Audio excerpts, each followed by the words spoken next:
അപ്പം ഞാൻ അതിനായിട്ട് കുറച്ച് കത്തികൾ, അപ്പം നമുക്ക് ഇരുമ്പിൻ്റെ കത്തികളും സ്റ്റീലിൻ്റെ കത്തികൾ, അതേപോലെ നൈഫ് കട്ടർ, കത്രിക, മീനൊക്കെ കട്ട് ചെയ്യുന്ന കത്രിക. അപ്പോൾ ഇതെല്ലാം ഒന്ന് തുരുമ്പ് കളഞ്ഞെടുക്കാൻ വേണ്ടിയാണ്.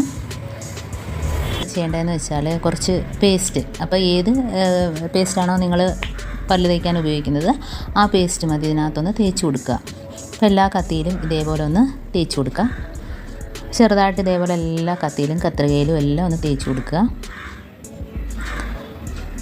ഇതിപ്പോൾ നമ്മൾ തലേ ദിവസം രാത്രി ചെയ്ത് വെച്ചാൽ രാവിലെ ഇതേപോലെ വൃത്തിയാക്കി എടുക്കുന്നതായിരിക്കും നല്ലത്. ഇതിപ്പോൾ ഞാൻ ഉടനെ തന്നെ കാണിക്കുകയാണേ.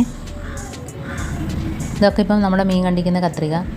അപ്പോൾ കത്രികയിലും കത്തിയിലും നെയിൽ കട്ടറും എല്ലാം ഇതേപോലെ പേസ്റ്റ് ഒന്ന് തേച്ച് കൊടുത്തിട്ടുണ്ട്. ഇനി നമുക്ക് ഇതിനകത്ത് ചെയ്യേണ്ടതെന്ന് വെച്ചാൽ കുറച്ച് വെള്ളം, നല്ല തിളപ്പിച്ച വെള്ളം ഇതിനകത്തോട്ടൊന്ന് ഒഴിച്ചു കൊടുക്കാം.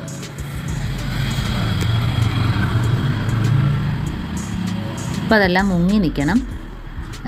ഇതിപ്പോൾ ചെറിയ പാത്രമായതുകൊണ്ട് കത്തിയെല്ലാം വലിയ കത്തികളൊക്കെ പുറത്തോട്ട് നിൽക്കുകയാണ്. അപ്പോൾ അതെല്ലാം അതിനകത്തോട്ട് മുങ്ങി നിൽക്കുകയാണ് വേണ്ടത്. അപ്പോൾ ഇതേപോലെയാണ് തലേ ദിവസം നമ്മൾ ചെയ്ത് വെക്കേണ്ടത്. ഇതേപോലെ നമ്മൾ പേസ്റ്റൊക്കെ തേച്ചതിന് ശേഷം തിളച്ച വെള്ളം ഒഴിച്ച് ഇതേപോലെ നല്ലോണം ഒന്ന് മുക്കി വെച്ചിട്ട് രാവിലെ എടുത്ത് നമുക്കത് വൃത്തിയാക്കി എടുക്കാം. അപ്പോൾ ഇത് ഞാൻ ഇതിന് എടുക്കുന്നതെന്ന് വെച്ചാൽ ഉപ്പും നമ്മൾ വാടിയ നാരങ്ങയൊക്കെ ഉണ്ടെങ്കിൽ അത് മതി ഇതിനായിട്ട്. അപ്പോൾ അതൊന്ന് ഉപ്പിനകത്തൊന്ന് മുക്കിയിട്ട് ഇതേപോലെ ഒന്ന് തേച്ച് കൊടുക്കുകയാണ് ചെയ്യുന്നത്. കളയേണ്ട കാര്യമൊന്നുമില്ല പുറത്ത് കൊടുത്ത്. അപ്പോൾ നല്ല ക്ലീനായിട്ട് തന്നെ കിട്ടും. ഇതിപ്പോൾ ഞാൻ തേച്ച് എഴുതുന്നതിനും വേറെ സ്ക്രബ്ബറോ ഒന്നും തന്നെ ഉപയോഗിക്കുന്നില്ല. ഒക്കെ മീനൊക്കെ കണ്ടിക്കാൻ എടുക്കുന്ന കത്തികളാണ്.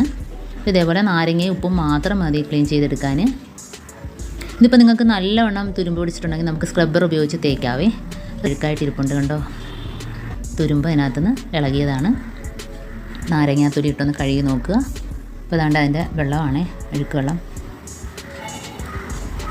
ഈ കത്രിക വെച്ചൊന്ന് കട്ട് ചെയ്ത് നോക്കാം. അപ്പോൾ നല്ല ഇപ്പോൾ എല്ലാം ക്ലീനാക്കി എടുത്തിട്ടുണ്ട് കണ്ടോ. അത് ഞാൻ മാറ്റിയിട്ടിരുന്നതാണ്. അപ്പോൾ ഞാനൊന്ന് പേപ്പറിനകത്തൊന്ന് കട്ട് ചെയ്ത് കാണിക്കാം. അപ്പോൾ അത് നല്ല മൂർച്ച കൂടും ഇതിനകത്തൊന്ന് കട്ട് ചെയ്താൽ.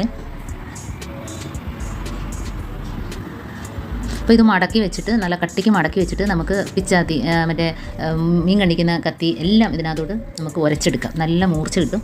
കത്തിയാണെങ്കിലും കത്തി ഇതേപോലെ വെട്ടി നോക്കുക. അതല്ല കത്തി അതുപോലെ നെയിൽ കട്ടറൊക്കെ ഒന്ന് ഇതേപോലെ ഒന്ന് ആക്കിയാൽ മതി. ഇതിനകത്തോട്ട് നല്ല മൂർച്ച കിട്ടും. ആക്കിയാൽ നല്ല മൂർച്ച കിട്ടും. ഇനി നമുക്ക് മടക്കി വെച്ചിട്ട് നല്ല കത്തി ഇതേപോലെ ഒന്ന് മൂർച്ചയാക്കി എടുക്കുക വിചാരിക്കുന്നു.